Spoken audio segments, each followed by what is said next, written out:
Hey everybody, day 25. So I am down to the last part of the leg, which means I need to get 2 stamps in my passport each day. About 100 miles left, maybe 120. So we probably have about another 5 days together. And today's topic, I think, is one that needs to be part of true spirituality across the board, and yet can be a real challenge, and that is smiling at ourselves, laughing at ourselves, but laughing at ourselves in a way that's life-giving, that's gentle. I'll give you an example. Sometimes I have this quirky way every once in a while where I'm not particularly frugal. I live really simply. I don't have a lot of things, but I will kind of have this not let it go to waste attitude about something that's really, really small. And I had that right before I left on this trip. I had these 2 boxes. One was purple and one was yellow. And if you gave this to me as a gift and I hadn't used it till now, I apologize greatly. But I had it sitting there, and you know those bath bombs, you put it in and it fizzes in the water, and it's eucalyptus or lavender. Well, so one of these was lavender, and I went to take a bath before leaving Colorado.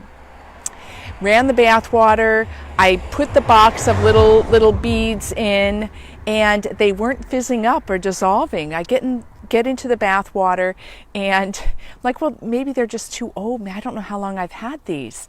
And so I start rustling them around, kind of like breaking them up a little bit, and nothing ever happens in the water. They just kind of like sink to the bottom and end up in time just dissolving away.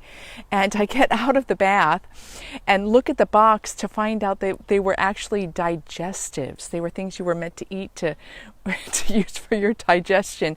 But they were in one of these like beautifully floral looking French boxes that I just assumed it was something like bath or body care.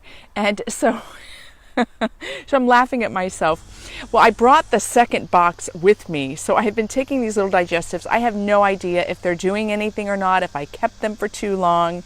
And yet each time I eat some, it makes me chuckle at my silliness.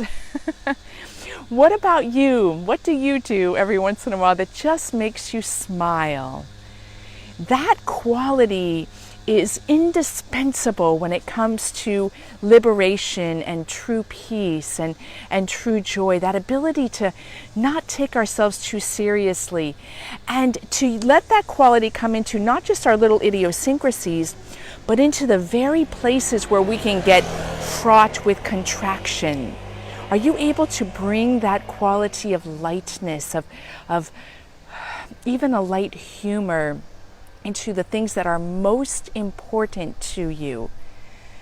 I know that I'm hit or miss on it. I can really, through my monastic life, I developed that beautiful silliness that's even part of my family quality, that corniness, come into everyday life. But if something really, really got me very deeply, it was hard to look lightly at it, to smile at my own contraction.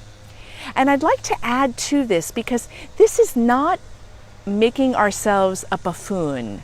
In fact, I think that's the opposite of true penetrating smiling at ourselves, true laughing at ourselves. We can let ourselves be the butt of jokes as a way of remaining protected or not engaging something that might feel confrontational. I have done that with my own faith. As my faith continues to evolve and I continue to be shaped, and my truth gets dismantled and then it reforms itself, and I'm trying to articulate it, but in the mystical life it's very difficult to give language to where our theology goes. I have at times, for the sake of not rustling the waters or being afraid of not saying what I mean or not being taken seriously, I've actually let myself be the butt of jokes on what's most important to me, my faith. And I have even supported being a buffoon. Part of that is very, very true and very honest, because I think even in my own spirituality, I have like this much illumination where I'm seeing things. I think even when I die, there's going to be an explosiveness of revelation that is I'm going to go, oh, wow.